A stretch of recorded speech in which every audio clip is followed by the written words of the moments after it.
Hello, this is the Shadow Ranger. I want to talk about a quick topic about the TNA knockouts.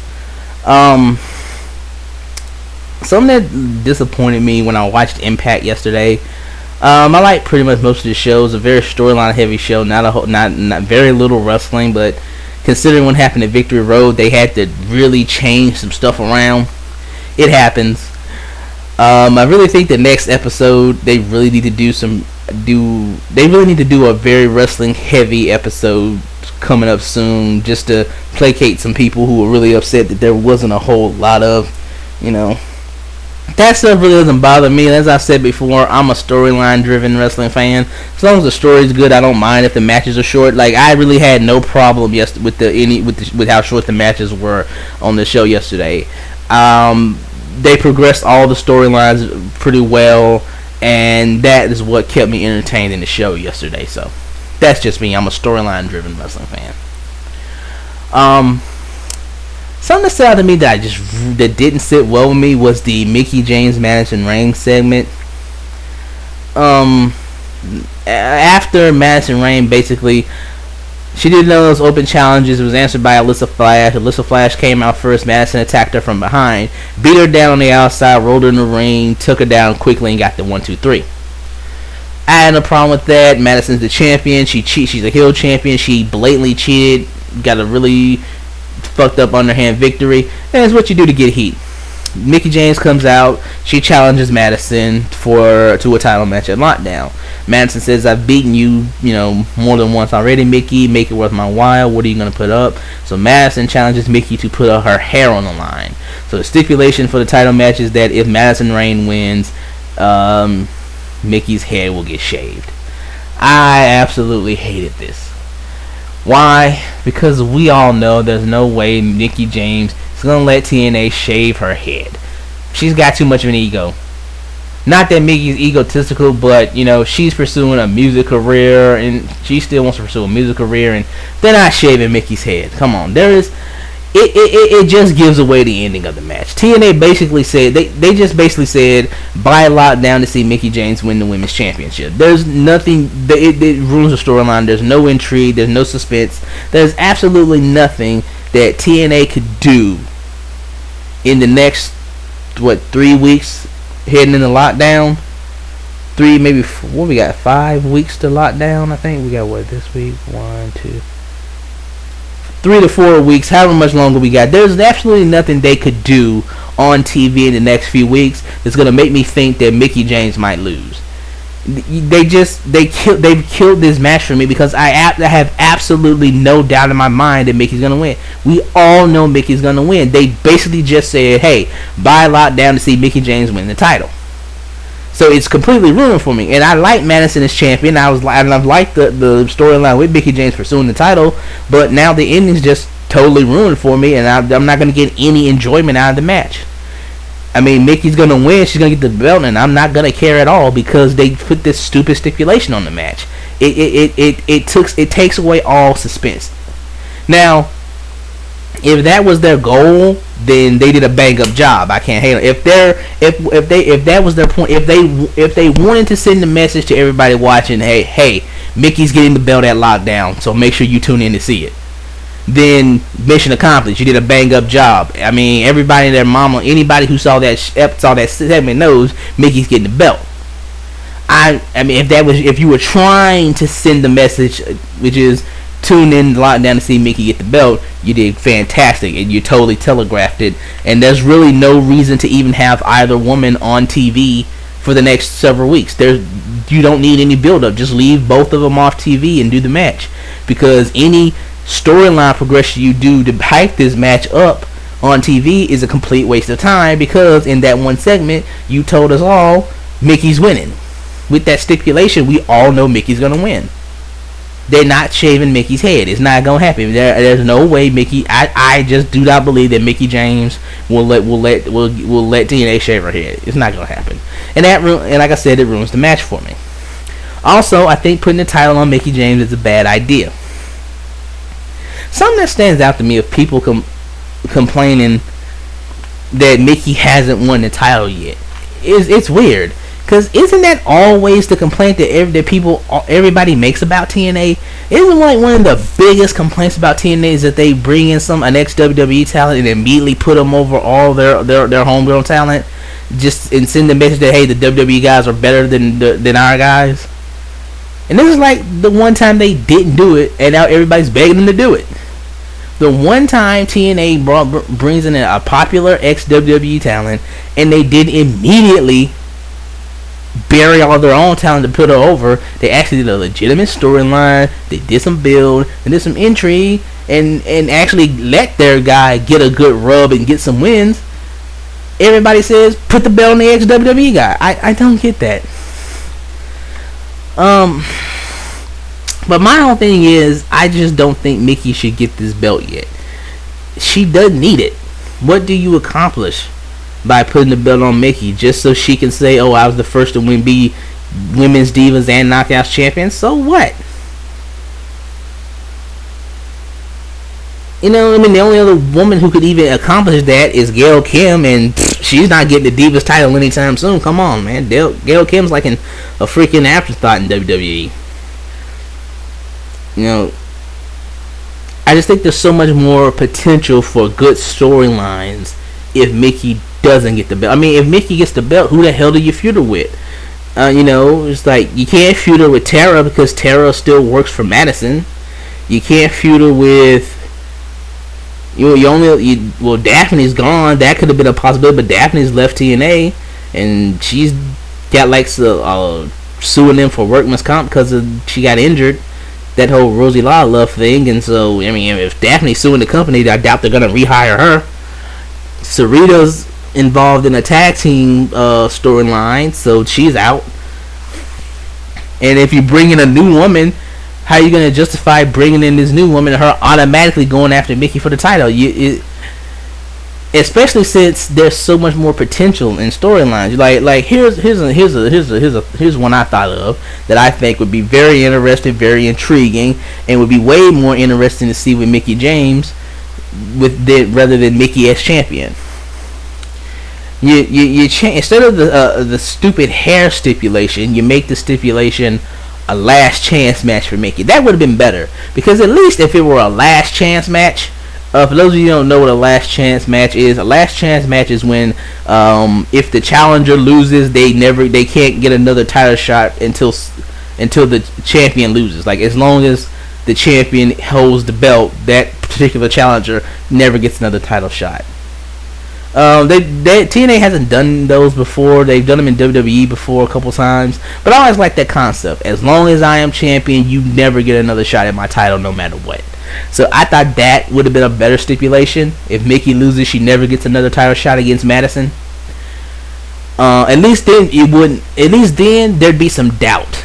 At least then I would be thinking, is Mickie gonna win? Is Mickie not gonna win? At least then I wouldn't be like 100% sure that Mickie's gonna win. As I said, with the stupid hair stipulation, there's absolutely no doubt in my mind that Mickie James is gonna win, which ruins the match for me. I don't want to watch the match now.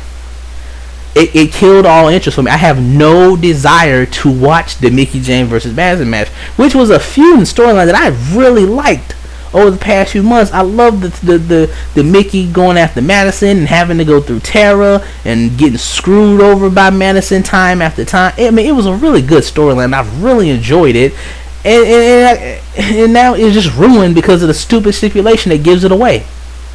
That stipulation, the stupid hair stipulation, makes me not want to see this match. I have no interest in this match. I have no interest in seeing the build up for this match. I have no interest in seeing Mickie and Madison on TV anymore in the build up to the match.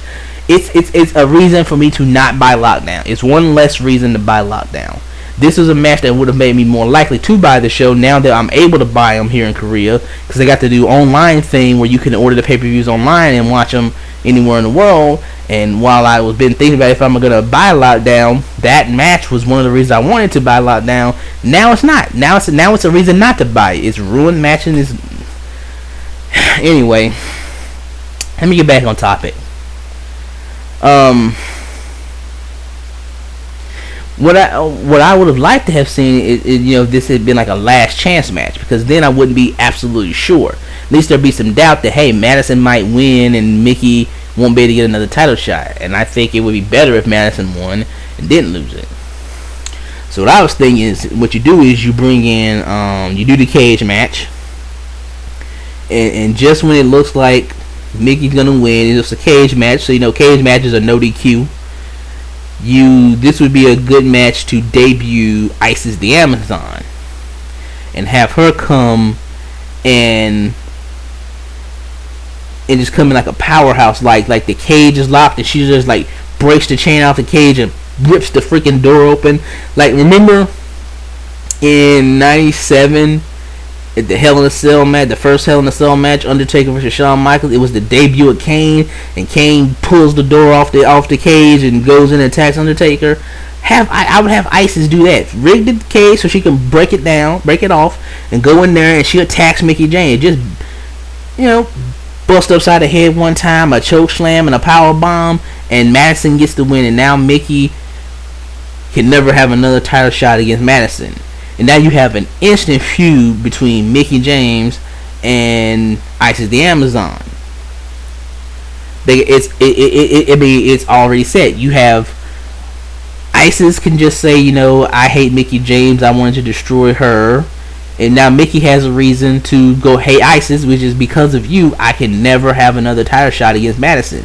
You cost me the title. You have gotten in the way of my goal now. My goal was to be the first woman to hold every major title, and now I can't do that because of you. Now I can't do that until somebody takes the belt from Madison, and I'm pissed off at you, Isis, and I don't care how big and how strong or how powerful you are. I'm going to destroy you because you just cost me my dream. And they could have a feud, a kick-ass feud for months. They could go 2, 3, 4 months feuding with each other before it's finally over. And I think you debut a new woman, you instantly get her over in a good storyline and feud. It's entertaining for Mickie. Plus, Madison needs the title more than Mickie does, because without that belt, there's really nothing for Madison to do. What the fuck does Madison do without that belt? There's nothing for her without the championship. If Madison still has the title, you then transition Madison into a feud with Tara. You turn Tara face. It with their history, it fucking writes itself. You don't even need to book it. It writes itself. Madison comes out for one of those open challenges. Tara comes out and challenges her. Tara just cuts a promo. She says, "I paid you back more than enough. You brought me back to TNA, and I was grateful for that. And I helped you. I helped you get rid of the beautiful people. I helped you get rid of Mickie James. I paid you back enough, and now I want my Knockouts title back." And Madison, being the chicken shit heel, can't beat Tara and runs off and gets intentionally counted out and intentionally DQ'd and stuff. I mean, you turn Tara face, it writes itself. So you got two great feuds right there that you could do for several months. In the meantime, while Tara's feuding with Madison, while Mickie is feuding with Isis, you still got the beautiful people and their thing with Winter and Serena and Rosie and the tag belts. During that time, you got everything set for the next several months, and you can start introducing some new talents. And because the women's division is really thin now, they need some more women in. You got plenty of time to transition some new women in, start building them up, getting them established, and then you start thinking about, okay, where do you want to go in the future? Alright, let me check my time here. 13 minutes, 53 seconds. Alright, let me go ahead and wrap this video up before I've rambled enough. Again, the stipulation for this title match just ruins it for me. I think Mickie getting the belt is just a bad idea. I think you have a more compelling story with things getting put in Mickie's path. And I've heard some people say this. They compared it to when Samoa Joe. Like, is it going to take TNA take too long to put the belt on Mickie to where when they finally do it, no one's going to care? And I don't think that's the thing. I don't think that what happened with Samoa Joe was the fact that they waited so long. Is that they didn't have any compelling storylines for him during the wait. Samoa Joe's journey to the belt was kind of shitty. If If they'd had interesting and compelling storylines of obstacles being put in Joe's way as he was trying to get to the title, then it would have made people see it wanted more, and it would have been even bigger when he finally won the belt.